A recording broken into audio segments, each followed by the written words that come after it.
I'm serving second-degree murder, life without parole. I've currently been locked up 26 years from out of Tangipahoa Parish.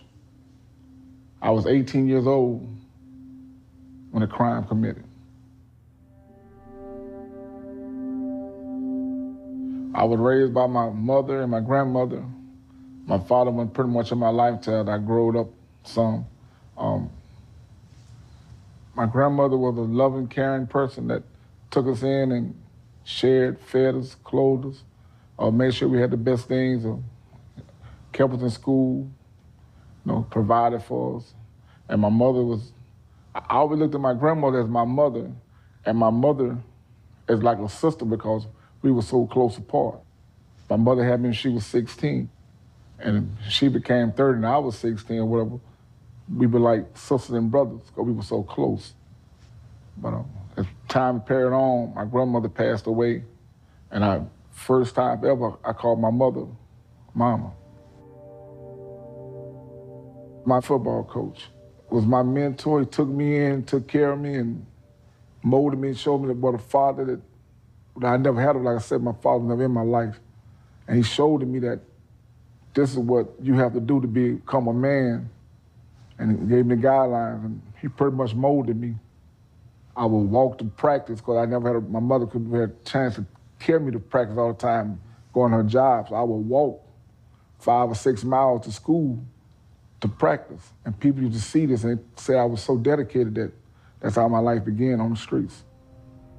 I can revisit that day, which I hate doing, but I can revisit that day, and that at a sort of passion, as I go be able to learn the words, it was just a heated, spur of the moment thing that changed everything forever.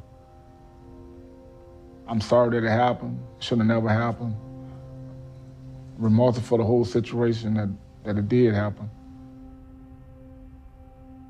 When the road said 20 miles coming to Angola, you could hear a pin drop.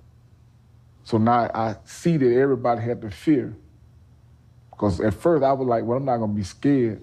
But when I turned down that 20-mile stretch road, I felt the fear.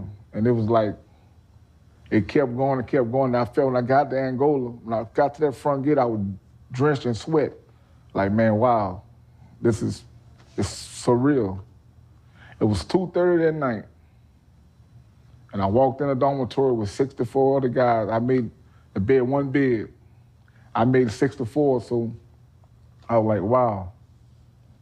And it was like, man, I couldn't really breathe. And I'm like scared, and I didn't sleep the first night. And I up all day. It was a long process. And I couldn't sleep. So the next, matter of fact, when they called breakfast that morning, the guy said, man, it's breakfast, you wanna go eat? I'm like, nah, I'm good. So I wouldn't even go to chow, I wouldn't do nothing for the first few days till I really figured out what was going on. Really just paranoid. I was in the cell, in the extended lockdown, Jaguar. Never forget this, it was raining, snowing outside. It was really a bad storm. And I was laying in the cell like, man, do anybody love me?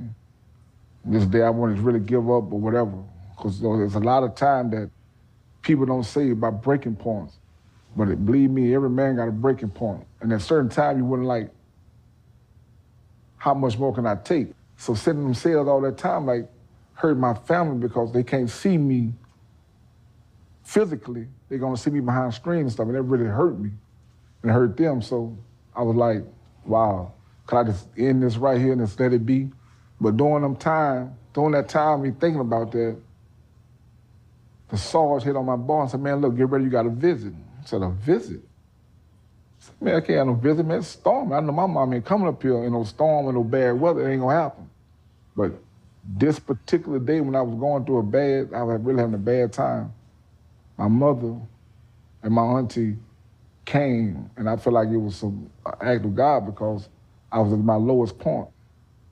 And they visited me, and she was like, man, we feeling bad today, but we wanted to come out and see you and share a little time with you. And that showed me that, man, they love me.